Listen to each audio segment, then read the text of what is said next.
এবং কি ছোট ছোট আমল করি, বুঝে অল্প আমলে নাজাতের জন্য যথেষ্ট অল্প। আসসালামু আলাইকুম ওয়া রাহমাতুল্লাহি ওয়া বারাকাতুহু। আমি আজকে একটা গুরুত্বপূর্ণ কথা বলতেছি, প্রত্যেকেই মনোযোগ সহকারে শোনার চেষ্টা করবেন। যে হাসরের ময়দানে যখন আমাদের আমলনামাটার জন্য আমরা অপেক্ষা করব, হাদিসের মধ্যে আছে যে দুনিয়ার হিসাবে 50,000 বছর এই হাসরের ময়দানে আমরা দাঁড়ায় থাকতে হবে।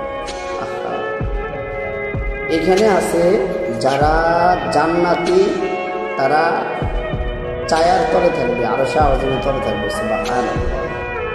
আর যারা জাহান্নামী তাদের এই ঘামে এরকম মাথা থেকে ঘাম শুরু করে কেউ কারো হাঁটু পর্যন্ত, কারো কোমর পর্যন্ত, কারো মুখ পর্যন্ত, কারো গলা পর্যন্ত এরকম হবে।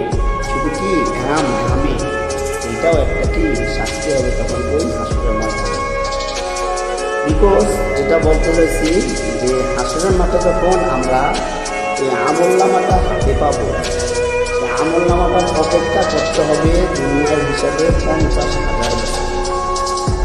তাই যদি আমরা সেই আমলনামাটার জন্য অপেক্ষা করতেছি বা করবো, তখন অপেক্ষাটা যখন ভালো লাগবে বা ভালো লাগা মুহূর্ত হবে, তখন আমরা বুঝতে পারবো, যারা জান্নাতি তারা বুঝতে পারবে তাদের 50,000 বছর পূর্বে চলে যায়, তারা বলতেই পারবে। আর যারা জাহান্নামী তারা তো অপেক্ষায় থাকতেই থাকবে। সেই হিসাবে কথাটা বলতেছি, যদি কাহারত বা আমরা যারা গুনাহগার বান্দা, আমরা তো জানি না আমাদের আল্লাহ তাআলা কিভাবে জান্নাত দেন কিনা, কিভাবে জান্নাত দেয় সেটা আমরা জানি না।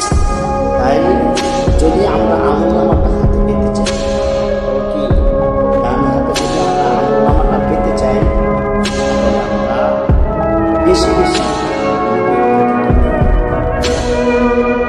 আল্লাহ রাসূল বলেছেন, আখলিস দীনাকা ইয়াকফিকাল আমাল, তোমার ঈমানকে খাঁটি করো, অল্প আমলে নাজাত পাবে।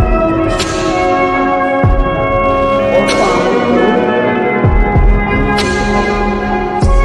ঈমানকে তারা পরিবর্তে যদি যান, আল্লাহ রাসূলকে মানতে হবে, আল্লাহকে মানতে হবে, আল্লাহকে যা বিধিবিধান আছে আমরা মানতেই হবে। এবং কি অল্প